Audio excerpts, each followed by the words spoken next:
Hello, everyone, and welcome back to the English Pod. My name is Marco. And my name is Catherine, and it is the holiday season. That means we're talking about Christmas and Christmas shopping. We've got a great lesson for you today. Exactly. So we're going to be looking for a Christmas gift. And so let's listen to our dialogue for the first time, and we'll be back to explain some words. Bill, you gotta help me. What's wrong? Slow down or you're gonna give yourself a heart attack. Tomorrow's Christmas and I haven't bought my mom anything. I'm such a bad son. Take it easy. Let's go to the mall, window shop a little, and see if there's anything she might like. That's just it. I don't know what to get her. Last year I got her a ring that was 2 sizes too big and a pair of shoes 5 sizes too small. I suck at getting presents for people. That's where you're making a big mistake. You can't just guess people's likes or sizes, especially with clothes or jewelry. On top of that, I think that you should get your mom something that shows how much you love her. At the same time, you should show her that you took the time and effort to look for something that she would really like. Yeah, you're right. When it comes down to it, I can be pretty tacky. Yeah, tell me about it. I know. Your mom is trying to learn Spanish, right? Why don't you get her a gift certificate for this great website I saw called Spanish Pod? Now that's a great idea. All right, we're back. So now why don't we take a look at language takeaway? Language takeaway. Okay, so there are a lot of interesting words in this dialogue. Some of them have to do with Christmas and some of them have to do with shopping. So this first one has to do with neither. It's actually a phrase. It's a medical term. Right. He talked about a heart attack. Okay, so you know what a heart is, but a heart attack is when there's no more blood going into your heart and your heart stops beating. Okay. Very, very dangerous situation. So the person actually said this because the other guy was like, Bill, you gotta help me. He was all very excited. So he's like, whoa, slow down or you're gonna give yourself a heart attack. So it's not literal, right? Yeah, it's not a real heart attack. He's saying, calm down. Calm down. Okay. All right. And well, he was very upset because he hadn't bought a gift. And he said, I suck at getting presents for people. I suck at getting presents for people. Well, suck is not a very polite word. My mom used to get angry at me when I used it, but it's a way to say that I'm very, very bad at doing something. Okay. Right. So I suck at playing tennis. All right. Or you could say, I suck at math. All right. But again, this is not something you should use on a test or in an essay because it's very spoken colloquial English. Right. Exactly. And this other word is actually okay to use. And when you're talking about presents or you're talking about decorations, you say something is tacky. Okay, well, if you call something tacky, this is an adjective, so something is tacky, it's really a matter of opinion. Right. Okay, so I think this is tacky, but you don't. Maybe that's a problem. So let me give you an example of tacky. I think that clothing with lots of bows and glitter and shiny things are very tacky. Okay, so it's something that you don't really like or you think that is a little bit strange. That's right. So as you say, it's an opinion because you think that clothes with bows and teddy bears on it is tacky. Well, somebody else can think, no, it's cute. It's nice. Exactly. You know, you can also describe things that people do as being tacky. So for example, he gave me a present, but he left the price on it. Oh, That's so tacky. Right, that is tacky. All right, so the word is tacky. And moving on, we talked about a gift certificate. You should get your mom a gift certificate. Well, a gift certificate is a very popular form of gift giving now. You know what a gift is, but a certificate is a piece of paper. Okay, so you could have a birth certificate, for example. It says when you were born, where you were born. But in this case, a gift certificate is a piece of paper that you give someone to say, you have this much money to spend at this store. So I could give my mom a gift certificate for a bookstore for $50, and she can go with this piece of paper and spend $50 for free. Okay. Because I already paid. Yeah, so it's kind of a very popular thing to do because sometimes, as in the dialogue, you don't know the person's size or you don't know if they like this color. So you're just like, look, here's, a gift certificate for $100. Go to the store that I know you really like and get yourself whatever you want, something nice. Exactly. But it's less tacky than giving that person cash, right? Right. Cash is considered a tacky gift. Yeah. I'm not really sure why. It just is. It's a social custom, but very popular right now are these gift certificates or even gift cards. They look like credit cards. Very good. All right. So why don't we listen to our dialogue again, and we'll return shortly to take a look at Fluency Builder. Bill, you gotta help me. What's wrong? Slow down, or you're gonna give yourself a heart attack. Tomorrow's Christmas and I haven't bought my mom anything. I'm such a bad son. Take it easy. Let's go to the mall, window shop a little, and see if there's anything she might like. That's just it. I don't know what to get her. Last year I got her a ring that was 2 sizes too big and a pair of shoes 5 sizes too small. I suck at getting presents for people. That's where you're making a big mistake. You can't just guess people's likes or sizes, especially with clothes or jewelry. On top of that, I think that you should get your mom something that shows how much you love her. At the same time, you should show her that you took the time and effort to look for something that she would really like. Yeah, you're right. When it comes down to it, I can be pretty tacky. Yeah, tell me about it. I know. Your mom is trying to learn Spanish, right? Why don't you get her a gift certificate for this great website I saw called Spanish Pod? Now that's a great idea. All right, we're back. So now why don't we take a look at 4 key phrases on Fluency Builder. Fluency Builder. Okay, I like this first phrase. Sometimes I have to use it about other people. Sometimes people use it on me. You say, take it easy. Take it easy. Hey, take it easy. Relax. Yeah, this is a way to say, hey, be calm. Be calm. Yeah. So there's no, you can't really translate it, right? Like, well, take what easy? You can't, but So it's just a phrase. there are 2 main contexts, okay? There are 2 situations where this is really popular. Mm-hmm. One is this. Oh my God, Marco. Oh my God, I'm freaking out. I really need your help on this, and I really need you to just be involved. Take it easy, all right? Relax. Take it easy. Okay. All right, so that's someone who's upset, and you're telling them to calm down. Mm-hmm. The second situation is when you're saying goodbye to someone. This is a very kind of, again, spoken language, very comfortable way of saying, hey, see you later. Right, so it's like, all right, bye, take it easy. Yeah, take it easy. Have a good one. Yeah, a have way a to good say- one is another good. Take Right. it easy. That means, yeah, Take life easy. Don't rush. Don't rush. Yeah. Enjoy your life. So if you try this with your English speaking friends, you're saying goodbye. You say, hey, take it easy. Yeah, bye. Take Bye. it easy. It's a nice one. Very nice. All right, and our second phrase is actually, it's interesting because when he talked about the ring that he got for her mom that was 2 sizes too big and a pair of shoes 5 sizes too small. So the construction there, 2 sizes too big, 5 sizes too small. This is a very important construction, and it doesn't quite make sense when you hear it. So that's what we're going to explain right now. Let me try to explain this using an example. Okay. If I have a size 7 shoe Uh-huh.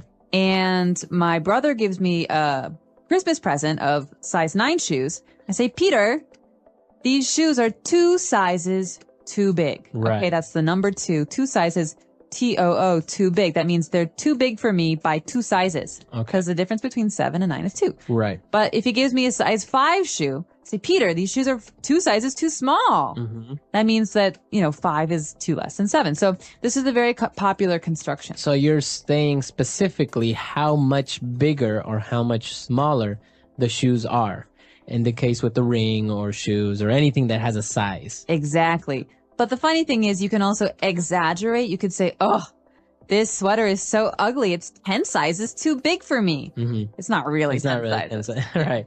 So, but you can use this construction, right? Using 1 size too big, etc. Even when you're buying something to the store, to the lady in the store, you can say, oh, I think this shoe is 2 sizes too big. Can you give me a smaller pair? Exactly. All right. And our third phrase for today, when the person said, yeah, you're right. When it comes down to it, I can be pretty tacky. So we looked at tacky, but what does he mean when it comes down to it? Okay, well, it is very confusing sometimes when we talk about phrases in English. Mhm. But when it comes down to it is a way to say, in reality, or actually, or the truth is yes. Mhm. So it's a way to say something is truthful. Okay, so I can say, when it comes down to it, Catherine is a good friend. Oh, Right?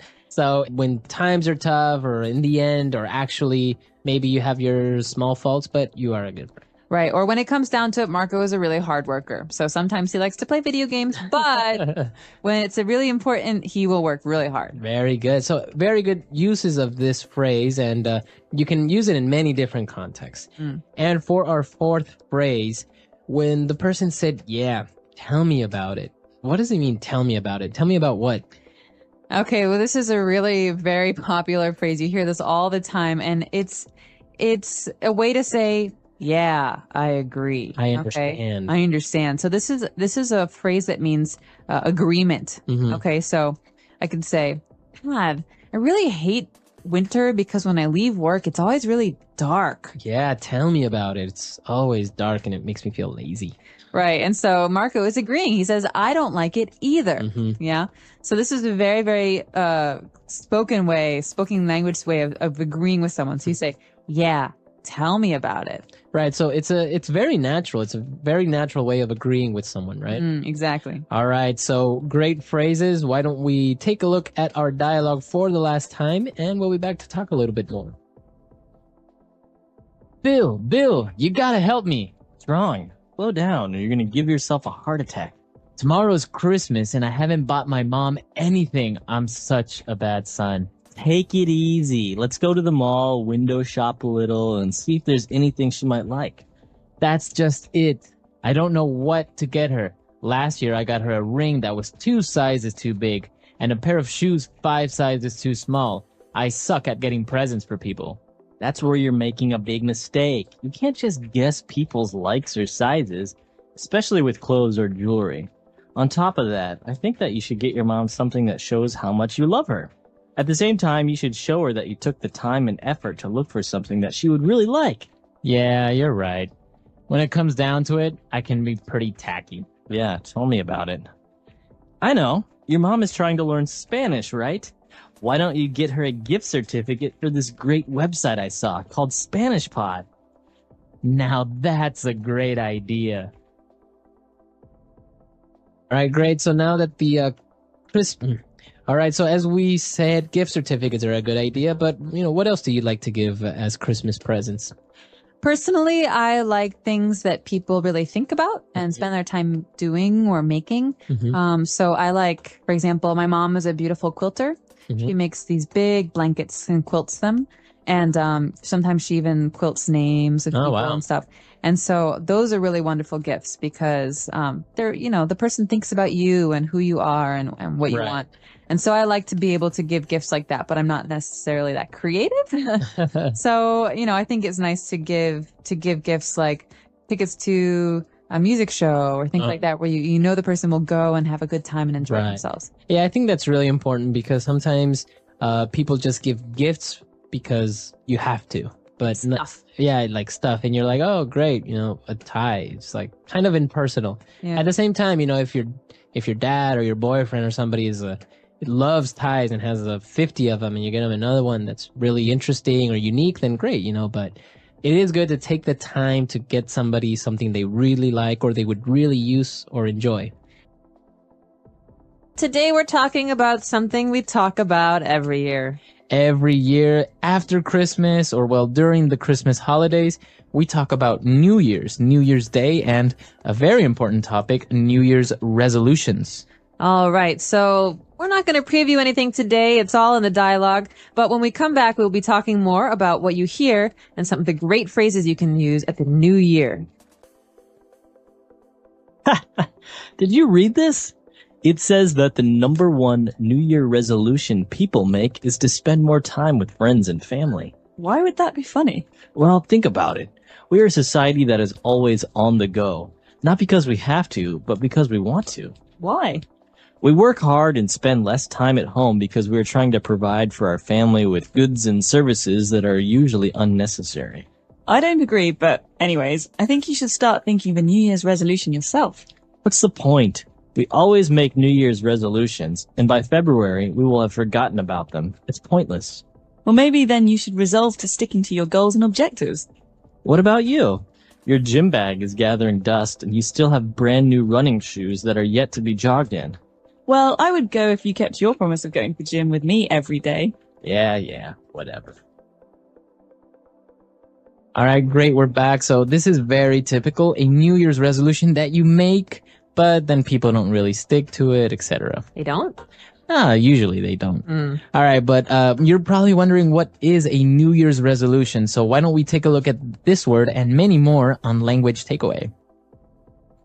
Language takeaway. Okay, so New Year's resolution, let's break this phrase down. The first phrase is New Year's. So the New Year is January 1st in the West, and it is celebrated on the 31st of December at night when the clock changes to the New Year. And a New Year's resolution, remember that S there, is something that you want to do or to change in the new year. It's a fresh start.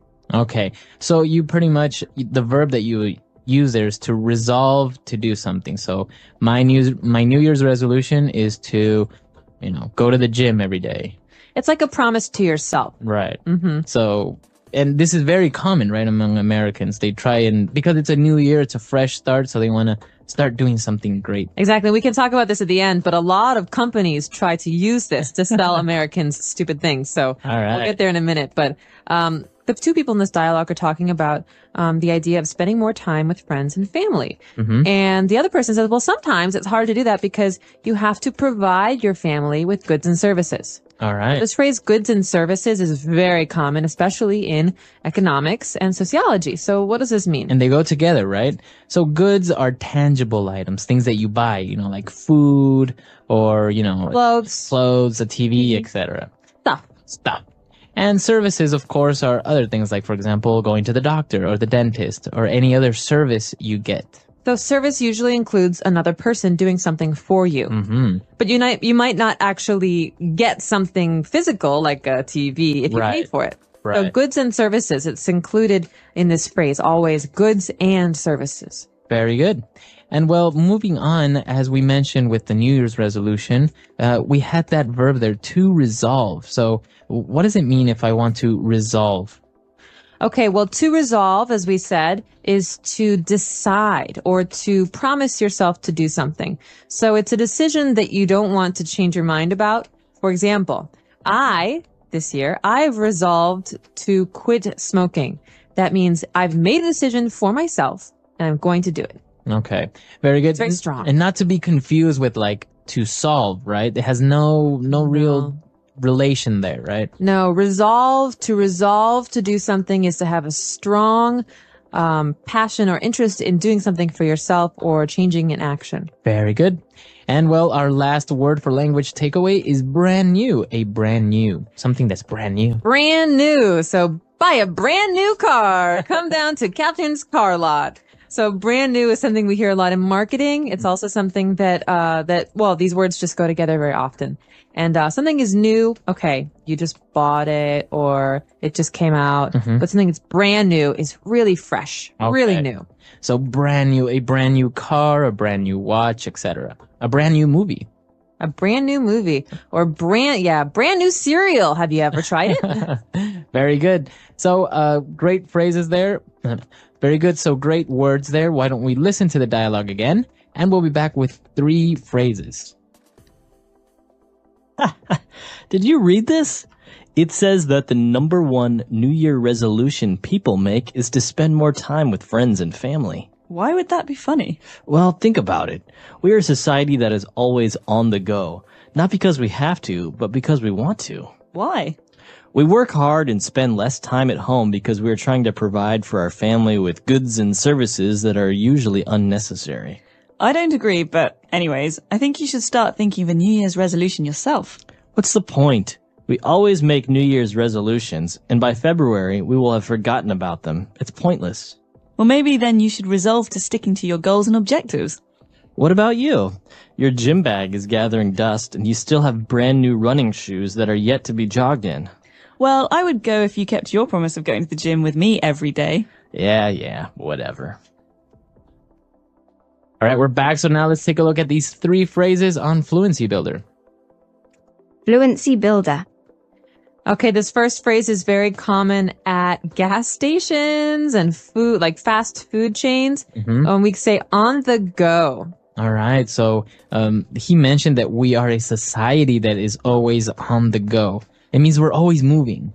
Exactly. So you're always going to work, going home from work, going to the store, going to the school to get the kids, always moving, moving, moving. So that kind of action, that kind of life is on the go. Okay. You can also say eat on the go. That means I eat while I'm going somewhere, while I'm doing something. I don't sit down. Okay. So on the go. And well, talking about New Year's resolution, and we said that, well, many people resolve to do something, but they don't really do it. And we have a phrase that is used here, to stick to something. Stick to your resolution. To stick to it. So you think of tape or glue, these things that help things stick together. Okay. So in that sense, it's kind of, it's a way for you to describe continuing to do something or not stopping, not quitting, not ending it. And so I could say, remember how I said I wanted to quit smoking? Well, I'm really going to stick to this resolution because I think it's important. That means I'm not going to give up. Right. Very good. So you're going to stay with it. You're not going to give up. All right. So stick to something, like, for example, our English learners, they'll stick to learning English. And we could say as words of encouragement, hey, stick to it. Stick to it. Don't give up. With it. Don't give up. All right. And, well, finally, they were more arguing about the gym membership and everything. And he mentioned that the gym bag is gathering dust. All right. This is a very nice phrase, I think, because it's very visual. I like phrases where you can see what's happening. So gathering means collecting. That means, that the dust in the air, it's building on this bag. And something is gathering dust if we don't use it. So we haven't gone to the gym because our bag is in the corner and it's just filled with dust. Exactly. We could also say this about the computer. Why should I buy you a new computer, Marco, if you never use the old one? That's just sitting in the house gathering dust. Very good. Okay. So it's another way of saying you never use it, you never do it, etc. Exactly. For an object, though, you can't say you are gathering dust. No, Right? well, that'd be a little weird. You might be dead or something. All right. Great phrases. So why don't we listen to this dialogue one last time? Did you read this? It says that the number one New Year resolution people make is to spend more time with friends and family. Why would that be funny? Well, think about it. We are a society that is always on the go. Not because we have to, but because we want to. Why? We work hard and spend less time at home because we are trying to provide for our family with goods and services that are usually unnecessary.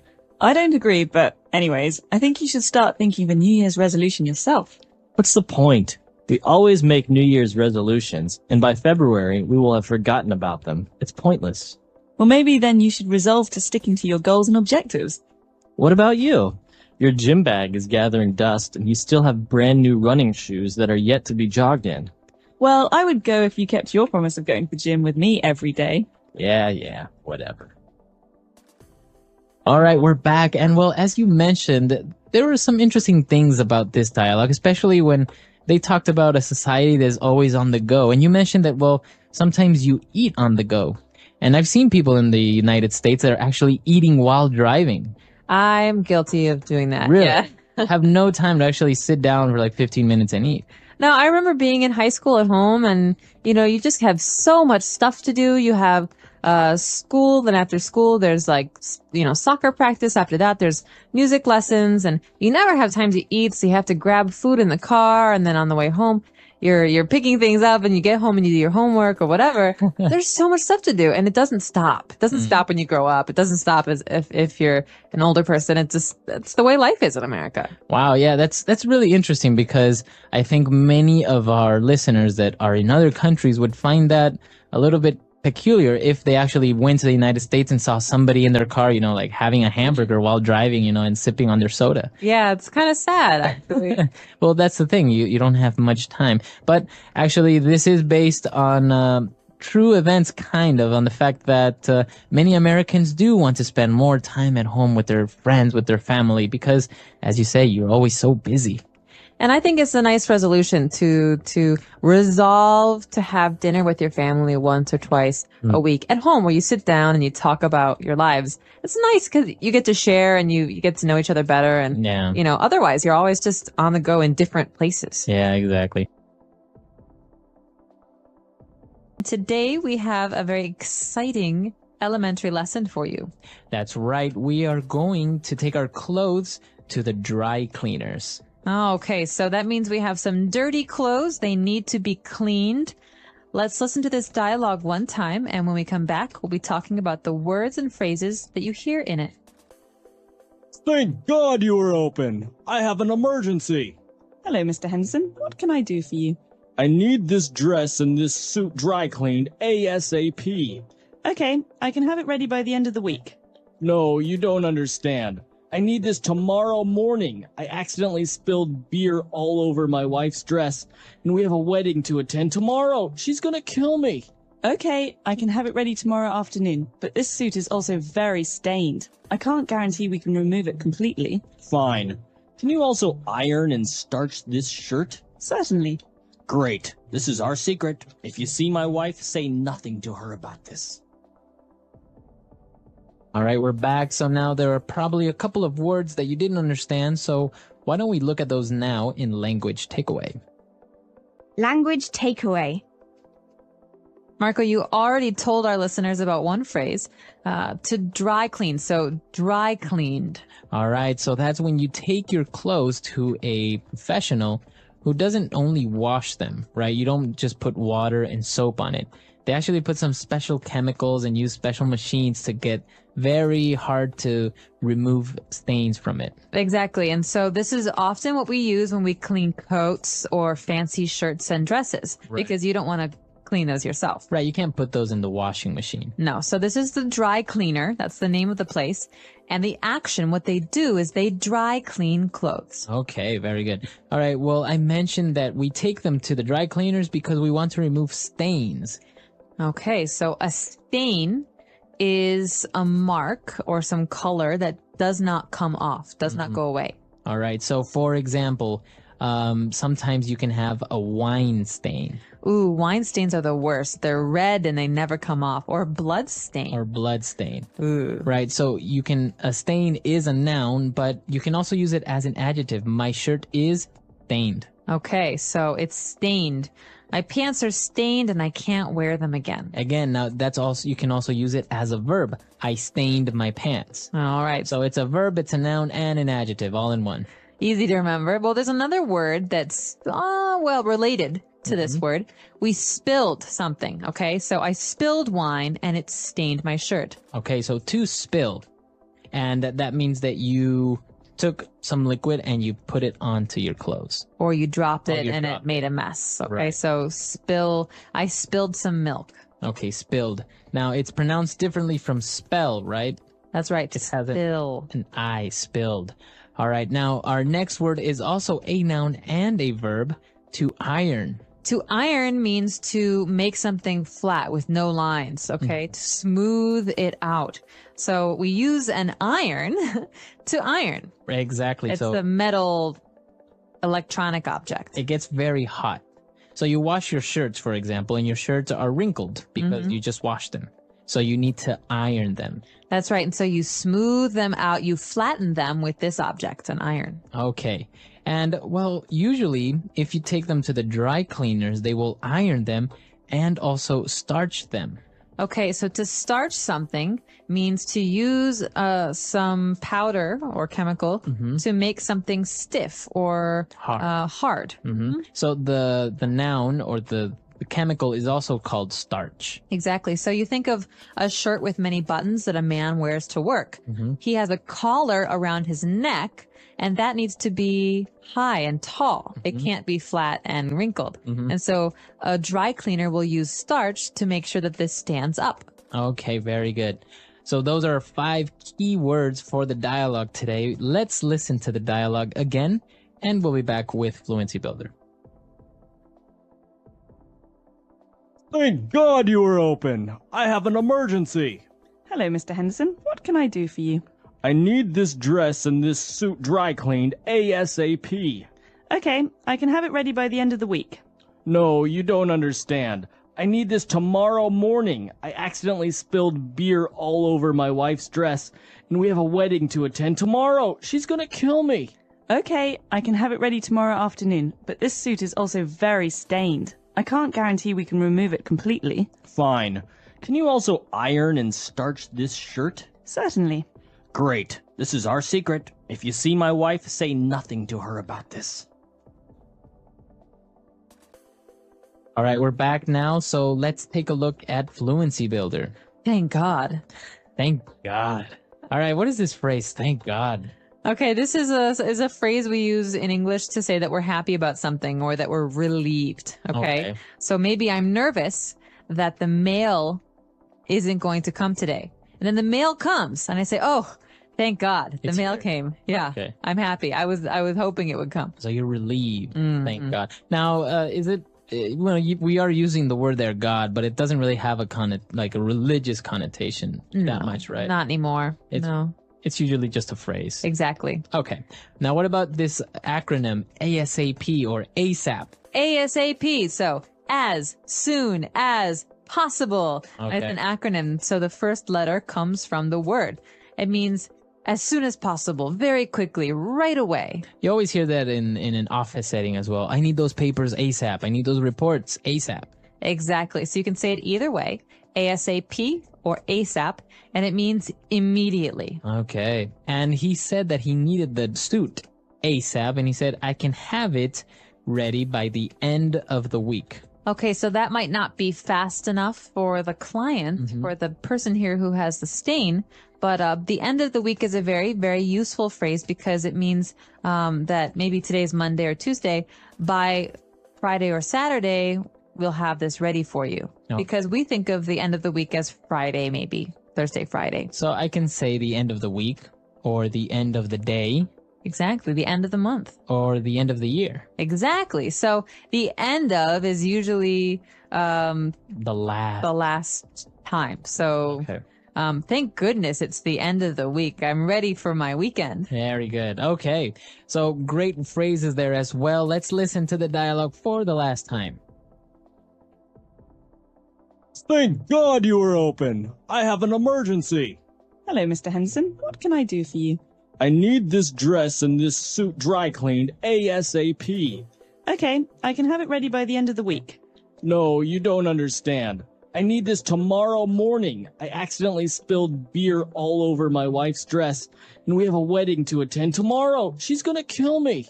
Okay, I can have it ready tomorrow afternoon, but this suit is also very stained. I can't guarantee we can remove it completely. Fine. Can you also iron and starch this shirt? Certainly. Great. This is our secret. If you see my wife, say nothing to her about this. All right, we're back. So now, dry cleaning, ironing. Are you good at this, or do you get a lot of your clothes dry cleaned? I'm pretty good at this, actually. I don't like to wash clothes. I get really bored with the washing machine, but I actually really like ironing. Really? Yeah, I find it very relaxing. Really? I usually find it very frustrating Really? Why is that? because I can't really iron well because I start on one side and I'm getting all the lines out and then the other side gets wrinkled or lines appear where I don't want them to appear. It's very frustrating for me. It is frustrating. It takes some practice. My suggestion is to use the spritzer. In the iron, there's some water that can come out like Yeah. that. Well, if you spray the water, it makes the lines go out for longer, Ah. right? Because if you iron over that, it's more permanent.